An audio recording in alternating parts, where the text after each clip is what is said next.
welcome to the second video of Understanding Blender, and today we are going to cover a couple of points starting from the zooming, because I forgot to talk about zooming in last time.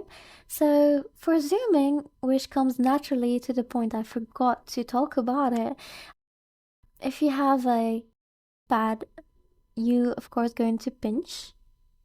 If you have a mouse, you going to use your mouse roller, and there is always a way to do it with the numpad or a button. So for the button in Blender, there is this zoom in. Hover over it and it says zoom in or out in the view. So there is absolutely a better way to do it. You can always come to your numpad and click plus.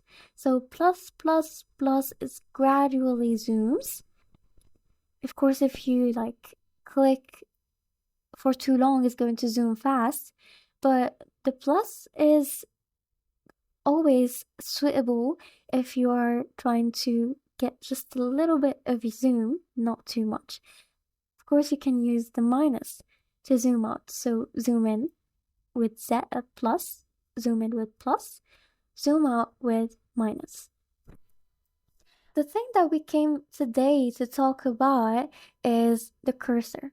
So last time we talked about why we have those mainly here, why is those lines, where is this grid, but we never talked about this little red circle.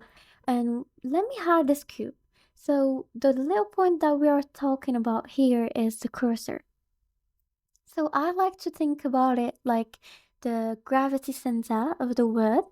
You can see, our Earth, or let's say our planet, Earth, has a gravity center. The center of it is basically Noah, and that's where everything gravitates.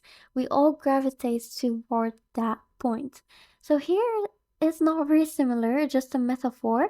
Does anything gravitate towards it? No, but everything gets created from this point. This is the main point, the star point, the 0, 0, 0 coordinates, because it's 0, 0, 0 upon all axes. So if I want to create, let me go here and add a mesh.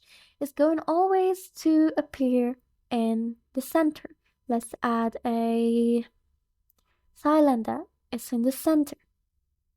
Anything that you add is in the center. And if I want to spy or look at the coordinates of it, if I click N, it tells me that indeed the location is 0, 0, 0, 0 on X, 0 on Y, 0 on Z.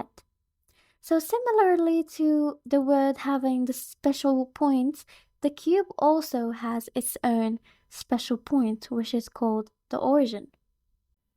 So if I select this cube, we cannot really see, so let's grab it a little bit. As you can see, it also have this special point, or the gravity point, the center of gravity. It has a special point that he identifies as. So his name could be cube1 in the outline, but actually geometrically speaking, he identifies as this point. And basically, as we said, René Descartes came and gave every shape a coordinate system to use. This is the center in coordinate systems. If you want to know what is this point called, you look at it, and this is basically the 0 on X, 0 on Y, 1.16 in Z. This is her name.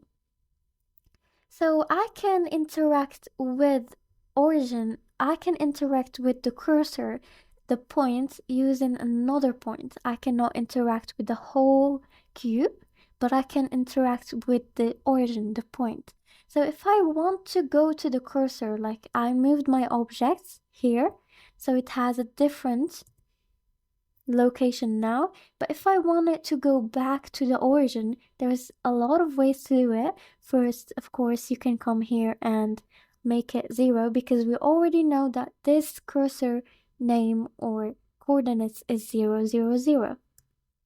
Sometimes it's not 0, 0, 0, so That's the problem. If you change the cursor, but you still want your objects to appear in your in their place in here, wherever the cursor is, you can always shift S, and you get this. It's called snap.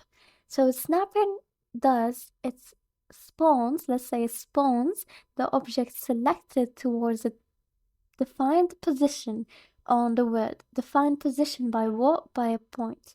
So if I want to go to the cursor, I would click here, selection to cursor, or type 8 on my numpad. And now she's back to the cursor. Let's say we moved our cursor. It's here, okay?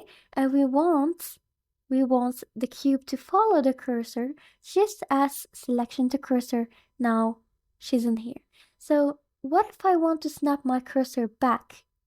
I can select it here and start trying, but I'm just a human. I cannot get it back perfectly. So what I can do is Shift S. Let's unselect this because we don't need it. Shift S and look for the word cursor. We have cursor to active. Active is a selected item, so we don't need it. Cursor to selected, we don't have anything selected. Cursor to grid, that's nah. Grid is perpendicular or whatever that word is, so it doesn't take you to the grid. Those are selections. So the only real answer or right answer is cursor to word origin, because as we said, cursor belongs to the origin of the word. We can always change it, but the origin of the word remain unchangeable because it's always a special point, 0, 0, 0. Cursor equals origin word, word's origin, unless you change it. So let's shift S and go back to selection to cursor. There's a lot of, of course, we are going to re-explain all those, but for now we have the start of the show, the cursor, so we're only going to focus on the cursor.